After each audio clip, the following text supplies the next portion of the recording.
कहते हैं कि कुछ जगहें समय के साथ खाली नहीं होती, वो अपने अंदर रह जाने वाली यादों को भी कैद रख लेती हैं। और कभी-कभी वो यादें एक परछाई की तरह हमारे सामने आ खड़ी होती हैं। शाम के लगभग 7:30 बजे थे। राहुल अपनी कोचिंग से वापस लौट रहा था।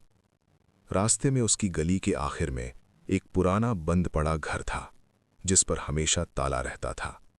बच्चे उसे भूतिया घर कहते थे, पर राहुल कभी इन बातों पर ध्यान नहीं देता था। उस दिन जैसे ही वो उस घर के पास से गुजरा, उसे लगा कि अंदर से धीमी सी किसी के चलने की आवाज आई है। पहले उसने सोचा शायद कोई बिल्ली होगी और वो आगे बढ़ गया, लेकिन कुछ कदम चलते ही उसे महसूस हुआ कि कोई उसके पीछे चल रहा है। कदमों की आवाज बिल्कुल उसके कदमों के साथ साथ। राहुल ने मुड़कर देखा, गली पूरी तरह खाली थी। वो थोड़ा तेज चलने लगा, आवाज भी तेज हो गई। इस बार उसने रुककर फिर पलटकर देखा। गली में हल्की सी धुंध जमने लगी थी, पर कोई नहीं था।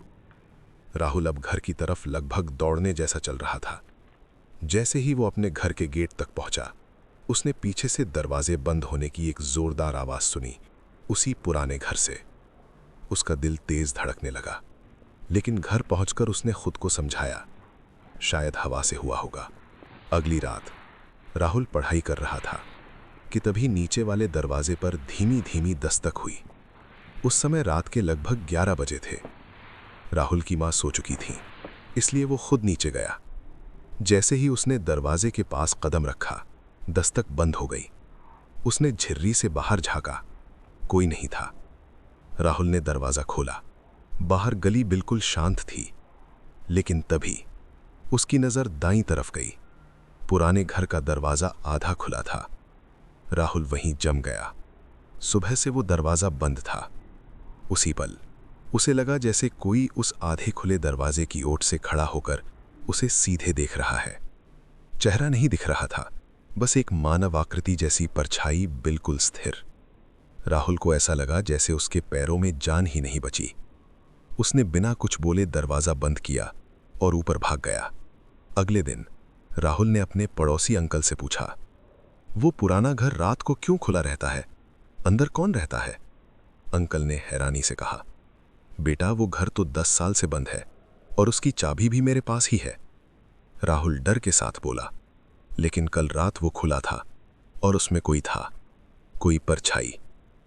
अंकल ने तुरंत चाबी उठाई और राहुल के साथ उस घर के पास पहुंचे। जैसे ही उन्होंने दरवाजा खोला, अंदर सिर्फ धूल, पुराने सामान और खालीपन था। कोई इंसान, कोई जानवर, कुछ भी नहीं। पर तभी राहुल की नजर दीवार पर एक जगह पड़ी।